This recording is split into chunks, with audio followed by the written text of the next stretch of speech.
Assalamu alaikum. Myself Ghulam Farid. I cleared CSS 2020 and allocated in Office Management Group.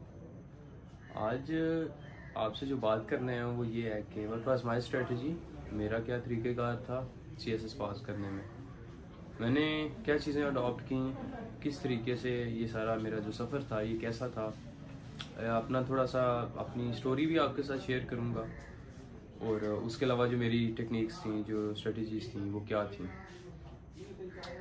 First of all तो ये है कि I belong to a village Gujranwala से, वहाँ पे एक गांव है पिपली गुराया, वहाँ से मैं बिलोंग करता हूँ, जो कि ज़्यादा मॉडर्न नहीं है, नॉर्मल सा आप उसे कह सकते हैं। सो माई एजुकेशनल बैकग्राउंड भी कोई इस तरह से मतलब अच्छा नहीं है, नॉर्मल है। स्कूल गांव में ही एक स्कूल था, प्राइवेट स्कूल था, इकरा मॉडल स्कूल, वहाँ से मैंने बड़ा 5th क्लास तक, 4th क्लास तक। 5th में वो कहते थे हम बोर्ड के पेपर नहीं दिलवाएंगे, तो घर वालों ने कहा वो बोर्ड के पेपर तो बहुत ज़रूरी होते हैं, तो उन्होंने कहा जी नहीं आप जो है इधर हम फिर नहीं पढ़ाएंगे। तो तहसील में चले गए नौशहरा विरका, वहाँ पे मेरा स्कूल था यूनिक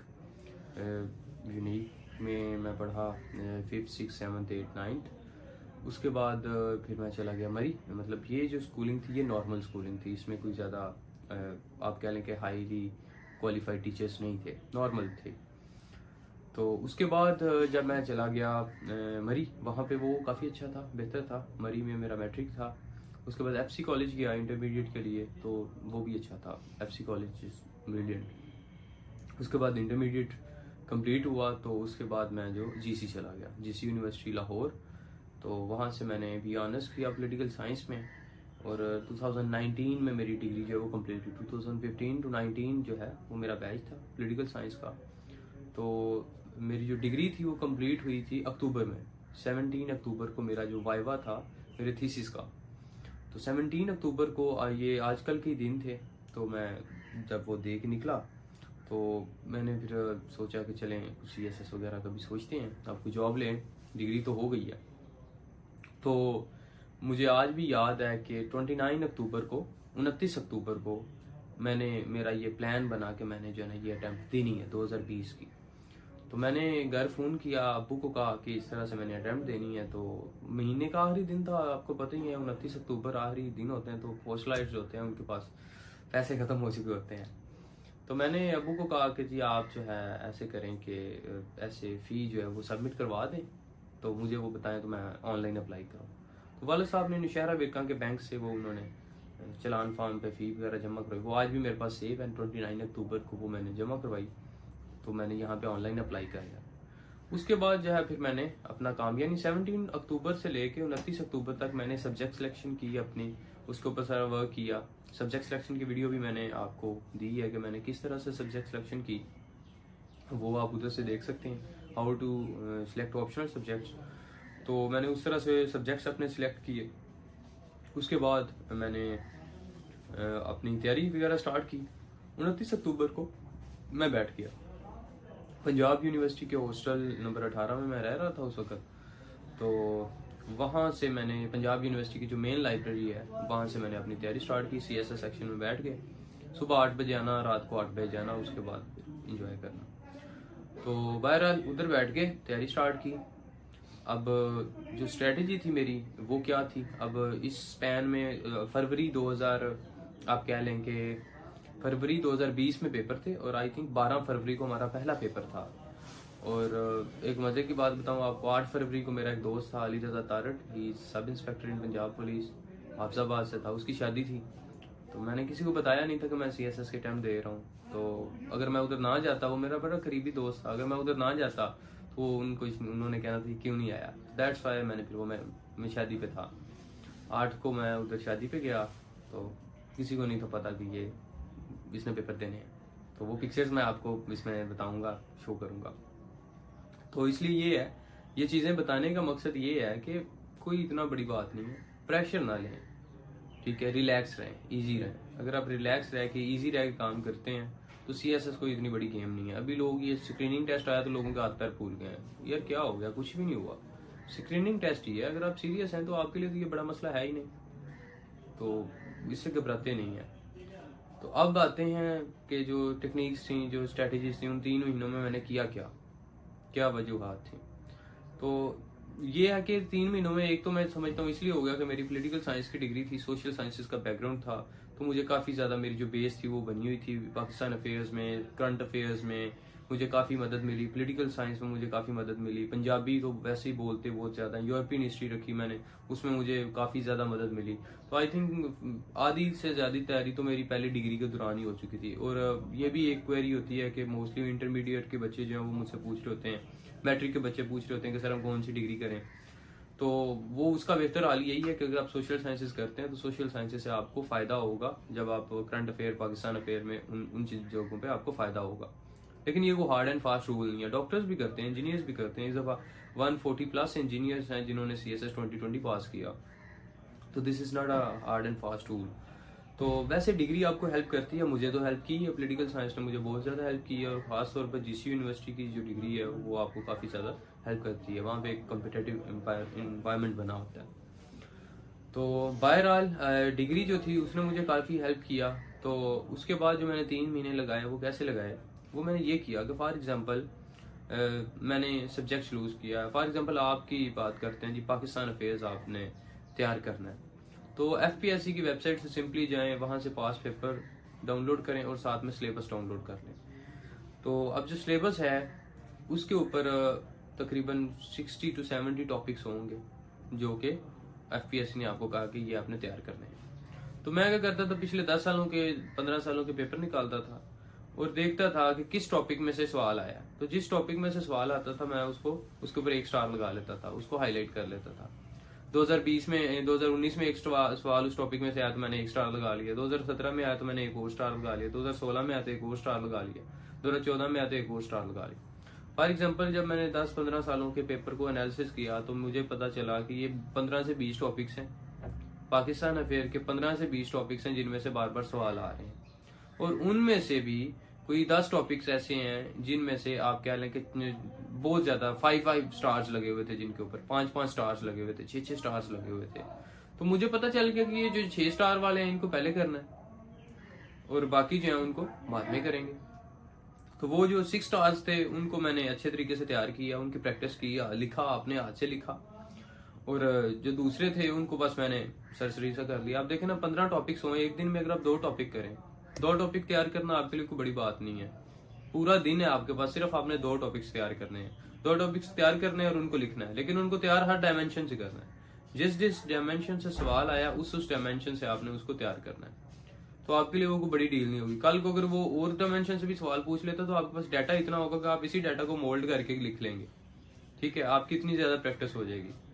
तो इसलिए फिर ये हुआ कि एक दिन, मतलब अगर 15 टॉपिक्स हैं, एक दिन में 2 टॉपिक्स करते हैं तो हफ्ते में आपका तैयार हो रहा है। ऑप्शनल कंपलसरी भी आपका एक सब्जेक्ट आपका हफ्ते में तैयार हो रहा है, बाकी 3 दिन ऊपर लगा लो उसके MCQs वगैरह और रीडिंग, जनरल रीडिंग के लिए, वो पढ़ने के लिए। So this is a kind of selective study. तो स्मार्ट स्टडी इस तरीके से मैंने किया। तो बाकी ये है कि CSS के लिए पढ़ना तो आपको पड़ता है, वो डेफिनेटली नो डाउट, उसके लिए आपको काफी ज्यादा पढ़ना पड़ता है। लेकिन क्योंकि मेरी डिग्री थी, मेरी बेस काफी बनी हुई थी, मैंने उधर काफी पढ़ा हुआ था, इसलिए मुझे फिर स्मार्ट स्टडी या सिलेक्टिव वर्क ही करना पड़ा। तो मेरे लिए तो वो वर्क किया, वो मेरे लिए काम किया। बाकी डिपेंड करता है, ये स्ट्रेटेजी का भी डिफरेंस होता है। अब स्ट्रेटेजी है ना, ये मैं इसकी एग्जांपल आपको देता हूँ कि it is like a bridge. ये एक पुल की तरह, आपने एक नदी पार करनी है तो एक पुल है। तो एक फॉर एग्जांपल एक पुल है, वो वेट बियर कर सकता है 50 किलोग्राम, 50 kg वो वेट बियर कर सकता है। आपका 80 किलोग्राम है तो आप उस पुल से नहीं गुजर सकते। ठीक है, अगर आपका 40 किलोग्राम है, 30 किलोग्राम है, तो फिर तो आप गुजर जाएंगे ना। ठीक, तो इसी तरह ये एक ब्रिज है। अब मुझे जो स्ट्रेटेजी थी वो मुझे सूट करती थी, मे भी आपको वो ना करे। ठीक है, तो मैं किसी को ये नहीं कहता कि अंधी तकलीद करो, जो मैंने किया उसी के ऊपर जाओ, बल्कि मैं कहता हूँ कि अपना एनालिसिस खुद करो, तुम्हारा वेट कितना है। ठीक है, तुम्हें वो ब्रिज सूट करेगा या तुम्हें कोर ब्रिज सूट करेगा, तुम्हें ये स्ट्रेटेजी सूट करेगी, कोई वो सूट करेगी। अगर आपका वेट 80 kg है तो आप ऐसा ब्रिज देखें जिसका लाइक 100 kg जिसकी बर्दाश्त है। अगर आप 50 वाले पे जाएंगे वो पुल टूट जाएगा, आप गिर जाएंगे। तो ये कहने का मकसद ये है कि आप अपना एप्टीट्यूड देखें, आप अपना लेवल देखें, आप अपनी डिग्री देखें, अपना नॉलेज देखें, उसके हिसाब से अपनी स्ट्रेटेजी को अलाइन करें। थोड़ी बहुत चीजें आप मुझसे लें, और भी काफी ज्यादा टीचर्स हैं, काफी ज्यादा CSS क्वालिफाइड हैं जिन्होंने YouTube चैनल्स बनाए, वो अपनी टेक्निक्स बताते हैं, आप उनकी भी सुने, उनसे भी बातें करें, उनकी देखें, उनकी टेक्निक्स देखें। अब फिर उन सबको देख के अपनी एक टेक्निक बनाए, अपनी एक स्ट्रेटेजी बनाए, अपना रास्ता खुद बनाए। तो किसी के रास्ते पे चलेंगे तो उसका हालातों वाक़यात और होते हैं, आपके हालातों वाक़यात और हैं, तो इस तरीके से फिर आपको मसले मसाइल आएंगे। फिर बात की तरफ आते हैं। तो मैंने क्या किया कि एक वीक में या 10 दिनों में मेरा जो है एक सब्जेक्ट क्लियर हो रहा है। इस तरह से 12 सब्जेक्ट हैं, ठीक है। 12 सब्जेक्ट जो है वो आपके 120 डेज में क्लियर हो जाते हैं, ठीक है। 3 मंथ्स 90 डेज। तो बाकी जो है आप इंग्लिश प्रेसी और इंग्लिश ऐसे के लिए कोई खास इतनी आपको वो इस तरीके से तो नहीं, उसकी तो जनरल रीडिंग है, वो साथ साथ ही चलती रहती है, जनरल आपकी प्रैक्टिस है, तो वो 2 आपके निकल जाते हैं, 20 दिन वो भी बच जाते हैं।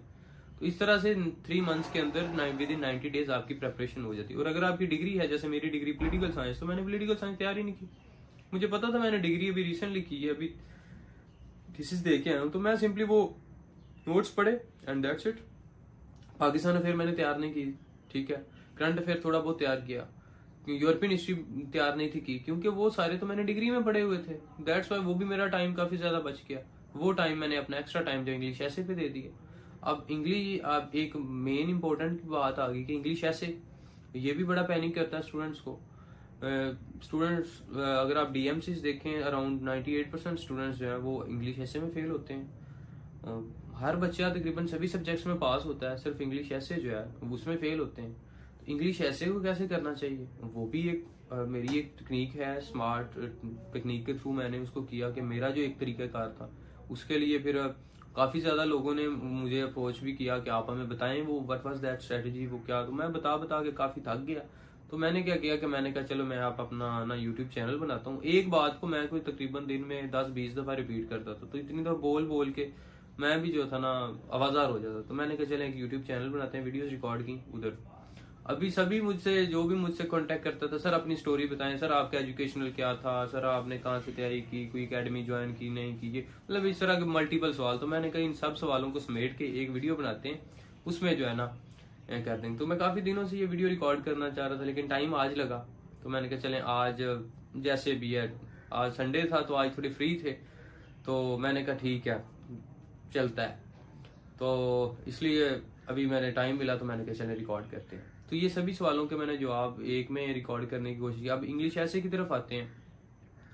इंग्लिश ऐसे के लिए ये है कि आपको रिसर्च बेस्ड नॉलेज होना चाहिए, क्लियर कट बात है। एफपीएससी ने जो डिमांड की है that is your conceptual clarity, कि आपकी एक तो कंटेंट अच्छा हो, उसके अलावा कंसेप्ट आपके क्लियर हों, आपकी ग्रामर की मिस्टेक्स ना हो, आपका स्ट्रक्चर्ड ऐसे हो। तो ये 3-4 डिमांड्स हैं उनकी एफपीएससी की। जो एक अच्छे ऐसे के ऊपर जो उनके व्यूज़ हैं उसकी वीडियो भी मैंने अपलोड की हुई है। क्लास में ले रहा था इंग्लिश ऐसे की, तो उसमें मैंने वो रिकॉर्ड की, तो वो भी अपलोड की हुई है। आप देख सकते हैं कि एक अच्छा ऐसे जो है वो कौन सा होता है, कॉमन मिस्टेक्स क्या होती हैं, लोग क्या गलतियां करते हैं कि लोग जो है फेल होते हैं, ठीक है। मोस्टली लोग जो है इंग्लिश ऐसे में क्यों फेल होते हैं वो भी एफपीएससी ने बताया हुआ। अच्छा ऐसे कौन सा होता है, उसकी क्वालिटीज कौन सी होती हैं वो भी बताया हुआ है।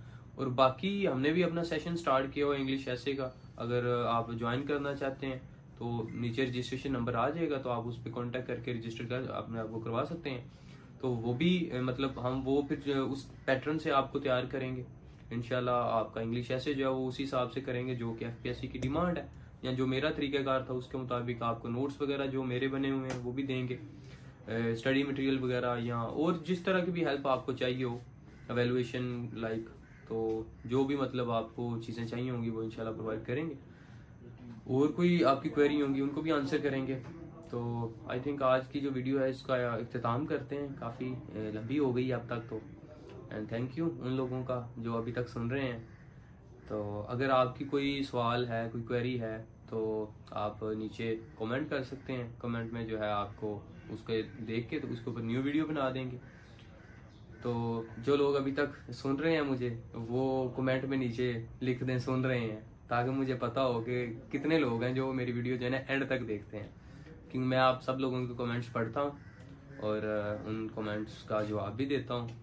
और भी कोई आपकी क्वेरी हो तो इंशाल्लाह आपको रिस्पॉन्ड करेंगे। Thank you very much.